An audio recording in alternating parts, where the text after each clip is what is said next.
我们不遮不擋的在北京吃飯，不遮不擋的去夜市過一個普通人接地氣的生活，不遮不擋的去巴厘島旅遊，不遮不擋的帶孩子出去，讓他們做一個正常小孩的作息時間。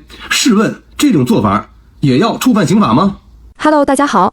最近汪家喜事不斷，伴隨祝福而來的還有不少質疑的聲音。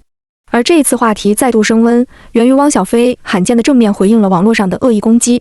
此次爭議的焦點集中在他不該帶孩子出現在公眾生活中這一點上。對此，汪小菲也做出了正面回應。他表示自己並不認為帶孩子正常吃飯、旅行、過日常生活是一件需要被指責的事情。其實我個人也是一位母親，手機裡存滿了孩子的照片。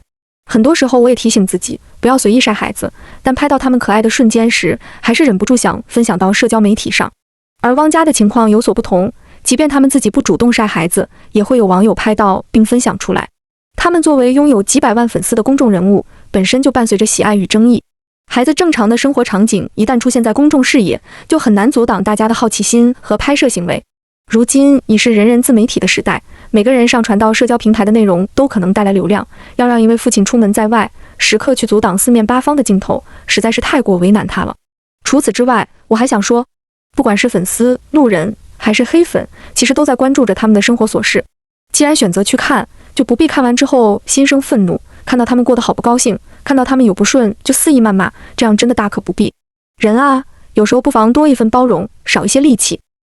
我們不遮不擋的在北京吃飯，不遮不擋的去夜市過一個普通人接地氣的生活，不遮不擋的去巴厘島旅遊，不遮不擋的帶孩子出去，讓他們做一個正常小孩的作息時間。試問這種做法也要觸犯刑法嗎？你們這些黑粉完全本末倒置，顛倒黑白。我跟我孩子的，你不要在下面留言說等孩子長大了會怎么樣的。我跟我孩子的感情只有我跟我孩子知道，你們是沒有權利和沒有任何的這個依據去評判我們的。為什麼汪新月會跟着我走到全國各地，跟着我一起生活？因為他知道從小是我一把屎一把尿給他帶大的，這個不用你們操心。如果你們操心的話，請你們勸解那些在路邊偷拍的啊，然後把我孩子的照片發到網上，然後你們的那些群裡面惡意去加標題給我孩子上熱搜的，你們這些無良的粉絲，這是你們應該做的。先管好你們自己。第二，說我利用孩子什麼帶貨，我從來很少用孩子去帶貨这件事，我孩子也沒有出過境。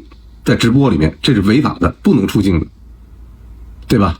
看着汪總這次老幹部般的發言，說實話我心裡是有點複雜的。我幾乎已經能預見到網絡上又要掀起一陣腥風血雨，很多人站在旁觀者角度會說放下吧，向前看，好好過自己的日子。可這些話之所以說得輕鬆，是因為事情沒有發生在自己身上，痛不在自己身上，所以我們才可以雲淡風輕地勸別人理智。可如果換位想一想，事業被唱衰，孩子被議論，甚至還有無止境的詛咒和謾罵落在你身上，你真的能做到一句話不說嗎？我坦白講，我未必做得到。人都是有情緒的，被誤解久了，被攻擊久了，總會有想要為自己解釋的衝動，這很真實，也很人性。但是越是在這種時候，越要看大局。你一路走過來的艱難和堅韌，大家都看在眼裡。好不容易生活慢慢走回正軌，家庭在重建，事業在恢復，這份安寧真的來之不易。有一句話說得很好，當你凝視深淵的時候，深淵也在凝視你。如果你一直盯着爭議和對抗，人也會慢慢被那種情緒拖下去。有些回應是本能，但有些沉默是格局。我能理解他的情緒和委屈，但我還是更希望看到穩定。真正的贏不是吵贏，而是把日子過得越來越好，這才是對惡意最有力的回應。如果你要說我媽放孩子照片，前兩天我帶我媽去給汪寶去買東西，然後汪新月閒着沒事做，我找咱們一塊玩去，而且她特別喜歡這孩子，她要來看，我們說買，我站那大犄角，我媽自己在那拍視頻，帶了這麼一個這麼點兒小鏡頭，還背影，都能拿你做文，你都能用你們拿來做文章啊！我真的服了，要不要臉你们？你活在陰暗裡，不代表我們也要活在陰暗裡，知道嗎？那我丈母娘一直在給我發他們出去玩的視頻呢，還看開心呢，你分享，自己看行嗎？你自己看行嗎？那照相機是幹嘛的？照相機不是拍照的吗？一水的刷的。他老说那个就是你买热搜，那哪个热搜不是骂你？哪个热搜是黄？他有时老骂我说我买热搜，对我买热搜让热搜骂我，都是骂的，让热搜骂我去。而且你说还拿摄影我哪一个？对呀，会去买我刷的，对呀，买直播间刷单，是啊，对呀，是怎么回事？有病啊！买这个让人来骂。对呀，而且我没这么多钱，我们的餐饮的成本啊，是来自于利润，好吗？是利润来自于成本。好，我说的不会话了，已经说的不会话了。说到这裡，其實邏輯很簡單。這些年，汪小菲不管是好事還是壞事，幾乎都會被送上熱搜。可奇怪的是，很少有一個熱搜是不帶前妻名字的，而且很多詞條的風向幾乎都是踩他的，這就讓人疑惑：熱搜真的是完全自然發酵嗎？大家都知道，不管是新浪微博還是抖音，真正能衝到頭條的位置，背後都是有流量機制和商業邏輯的。流量不是憑空來的，熱度也不是完全隨機的。如果說是他自己花錢買熱搜，那請問有誰會花錢罵自己、詛咒自己，把負面一遍遍頂上去？這在邏輯上本身就說不通。他還提到去年去巴厘島旅行，被所謂的黑粉偷拍，不僅偷拍視頻，還當面惡語相向，甚至連孩子都被捲進去。汪希澧當場要求對方刪掉視頻，那一刻其實挺讓人心疼的。一個孩子要學會在鏡頭前替自己維權，這種惡意在網絡時代也許無處不在。可問題是，當你不主動去關注他們家的社交媒體，不刻意搜索相關視頻，你幾乎看不到什麼正向內容，刷到的大多都是剪輯帶節奏、惡意解讀、評論區充滿攻擊和謾罵的內容。這種長期單向輸出的負面氛圍，才是最消耗人的地方。我不是說一定有人在操控什麼，但流量場從來都不是完全乾淨的。當一個人持續被推到風口浪尖，我們至少可以保持一點理性思考，而不是被情緒牽着走。我這兒子他這樣，別人要偷拍他會介意，他會很生氣，他會很生氣。而且他上次在巴厘島遇到那個一個黑粉兒，說不是我們的黑粉，是他的粉絲，對，一個那個的粉絲見着小孩就哭，就這樣就罵。然後後來琳琳很生氣的跑過去罵他，說你為什麼拍我？那琳琳過去跑過去罵他，說為什麼說我吧？為什麼這樣拍我？啊！然後每一次琳琳看有人偷拍，就讓我過去，叭，就讓人急。我是真的不想讓孩子被偷拍，我也盡量去保護他。但是我跟他說，我說他不是誠心的，爸爸要跟他說，你不能說哦，他說哇，我跟他急，你就過去跟人吵架，對吧？這個示範不對。我也過去跟人好好說，哎，我說你不要拍兒子，你拍我，讓他倆合影，我也跟他自拍一張，對吧？把孩子刪掉，那個很過分，他還瘋狂罵。對。巴厘島那很過分，當着我孩子瘋狂罵啊！你差點就叫警察了。有時候我真的覺得汪總身上自帶一點幽默感，面對網友說他猥瑣，他能一本正經的念出來回應，反而讓人忍俊不禁。這兩年大家調侃他活脫脫像個猥瑣男，可他自己用自嘲化解尷尬，把眼神迷茫、戴鴨舌帽、眼皮耷拉等細節都拿來開玩笑。他甚至認真思考猥瑣應該長什麼樣，還幽默地讓大家照鏡子自省。他這種帶着自然、帶着調侃的回應方式，讓原本尖銳的攻擊變得輕鬆又有趣，也讓人看到他性格裡獨特的一面。這種幽默不是裝作無所謂，而是帶着自信和自我解構感，讓人忍不住笑，也忍不住佩服他的淡定。動腦子，這兩年活脫脫是個猥瑣男，眼神迷茫，戴個鴨舌帽，眼皮摸聳拉着，0818摸聳拉着是啥話呢？你還說方言呢？猥瑣嗎？猥瑣男，我是猥褻您了嗎？我點開您照片看看，哎呀媽呀，嚇我一跳！好家伙，我可猥褻不了您，大家誰猥褻誰呀？0818，然後眼皮耷拉着，抱歉，我這眼皮上歲數了，那我要不耷拉，我天天這麼挑着合適嗎？哎，跟你說，你講話這樣，那也動不了，這可能不太自然，我覺得哈。我這還是得自然點啊，到歲數了沒辦法啊，該服老得服老。您要是喜歡眼皮不耷拉着，我覺得那個到某些這個診所裡面可以找一找啊，是吧？猥瑣應該長什麼樣呢？雖然長得很猥瑣，應該什麼樣呢？那也得帥。我覺得你知道什麼樣吧？那什麼樣長得挺猥瑣吧？就站在電腦屏幕打字兒，你知道嗎？打那個特別陰暗的字兒，就這樣打那字兒。哎呦，這小子真他媽猥瑣！哎，這個猥瑣男這德行，哎，這猥瑣男，你看這眼皮又耷拉了，哎呦嘿，真猥瑣。這叫猥瑣，知道吧？啊，你照照鏡子去，基本上跟你刚才表情差不多，好嗎？啊，对，他没换衣服，是吧？不是录播，你不用看我，你看镜子，你看你打字那樣，你就知道了啊。有时候真的有人见不得別人安穩，剛送上祝福，轉眼就翻出舊賬，試圖攪亂人心。1年前孩子轉學的事情再次被推上熱搜，起初風向被帶偏，有人指責父親吝嗇學費，不顧孩子。可時間線很快被網友理清，轉學發生在1年多前，當時孩子母親還在身邊，父親並不知情，更沒有參與決定。而這次把舊採訪中孩子退學的片段重新翻出來，其實就是想制造聯想，讓大家誤以為是父親心疼錢才導致孩子轉學。但很多關注過當年爭議的人都知道，當時雙方圍繞撫養費、贍養費問題有過公開拉扯，孩子的固定撫養費用並未中斷，這些在公開資料裡都能查到。謠言剛起，很快就散，因為邏輯站不住腳。這一次，汪小菲也選擇正面回應，他提到當初那所學校學費高，名額緊張，是很難進的名校。本來是為孩子爭取的教育資源，可後來在未被告知的情況下，孩子被轉走。他得知時，匆忙聯繫校方確認。作為父親的焦急可以想象，但出於對孩子自尊心的保護，他當時沒有把細節攤開來說，沉默換來的卻是長時間的誤解。如今孩子在新的學校環境相對輕鬆，但學習銜接需要額外投入。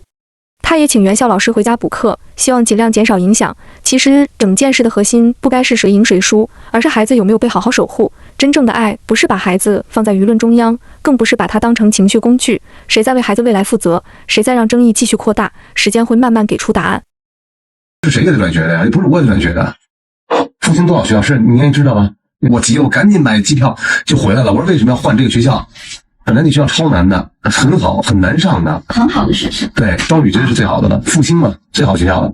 後來就換了他這個一個小社區的這麼一個實驗學校，所以當時才急的，明白嗎？才後來這個他們說給退學了什麼亂七八糟的，這不是空口無憑的，所以我當時很着急啊，又是在合格的時候，口罩的时候，你咋弄？你说说，因為家長會都是我去開，我見過他開家長會的時候。你說氣不氣人？因為他那天那個腦殘粉兒，動不動就往我視頻在那往我身上扣。假設你作為父親，大老遠不知道這事，你孩子突然被轉學了，人家打電話給你校長，哎，說我孩子呢？校長，你孩子沒上學，不來了，你怎麼想？說什麼被退學轉學？他說這是事實啊。那考慮到小孩的這個自尊心，對吧？我們就沒說了，沒辦法。可當時說出來，大家都罵我。現在這倆小孩子還在現在那學校呢。那學校是清着，也沒作業，很少培養自己自主能力。以前是一个雙語學校，確實累。那你說小孩不累點？那我小時候不累啊，每天白文小學，那老師對我們要求賊嚴格。但是現在給我們留下多大的這個就是困擾，你明白吧？就是說你以前學校很嚴格的時候，你學的東西，你對孩子教育，現在這種教育方式，我要花很多的時間去重新去板正他。有孩子的大家都知道，都能理解吧？應該是在那個學校能學到東西啊。如果他現在一直在復興上的話，可以無縫對接，幫忙回到咱們大陸學校，我覺得沒問題，是吧？你光是從英文、國語、數學，你念的都差不多，都特別簡。你現在在這學校2年了，我光能給他扔回大陸回去，你怎麼弄啊？現在我就把那些復興的學校請家裡，每天晚上給你補課。復興的老師，對，復興老師帶孩子確實不容易。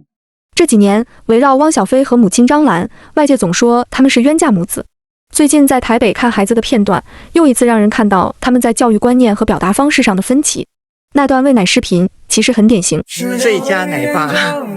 一場直播，一段心聲，汪總在鏡頭前卸下防備，將積壓許久的委屈與無奈和盤托出。汪總在直播中提到，當初他因為蘭姐點讚包機相關內容，連帶被封號。卻其實很感慨，汪總和蘭姐這對母子，其實和普通人沒什麼兩樣。那個年代的父母大多不了解孩子，彼此溝通也很少。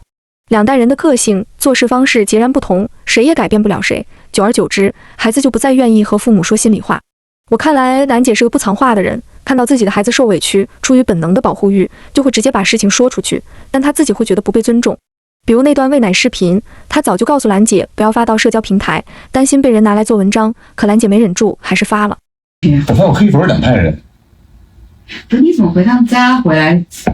因為我真的受不了，我這壓天天這塊壓得我心裡大石頭，好幾年。他們天天在這問我這些事兒，問我，然後今天莫名其妙，我收到很多朋友給我祝福，我也跟他說過，你不要發，今天我弄出去，這有沒有尊重別人呢？我就不明白。其實他發照片無所謂，對孩子，只是我覺得這個當父親給孩子餵個奶，没有必要立着人設，你明白嗎？你这東西有什麼好不好爸爸的？是不是這麼回事？這不是應該的嗎？那仨人還給孩子餵奶呢，對吧？咱們給你得了，我是好阿姨，真是。那我太走了。我就觉得真的有點，真的。我從媽媽的角度和一個第三方的角度去看他們這對母子吧，我覺得在媽媽眼裡，那是一個被罵了很多年的兒子，終於展現出溫柔、會照顧孩子的一面。如果站在母親的角度去看，她當然會驕傲、會心疼，甚至會想，我要讓大家看到，我兒子不是你們想的那樣。這種心情不難理解。一個媽媽最怕的不是兒子犯錯，而是兒子被長期誤解。但站在汪小菲的角度，他這些年幾乎經歷了好也被罵、壞也被罵的循環，發聲被攻擊，不發聲也被攻擊。解釋被說洗白，沉默又被說心虛，所以當媽媽發出這種視頻，她第一反應不是感動，而是防禦。她擔心被說做人設，擔心被再次放大解讀。這不是對錯問題，而是兩種長期處在輿論風暴中的不同自我保護方式，一個是母親式的本能護讀，一個是長期被輿論消耗後的過度警惕。但問題恰恰出在表達方式上，當分歧被放在直播鏡頭裡，用情緒化的口氣講出來，觀感就變了。網友看到的不是出發點，而是態度。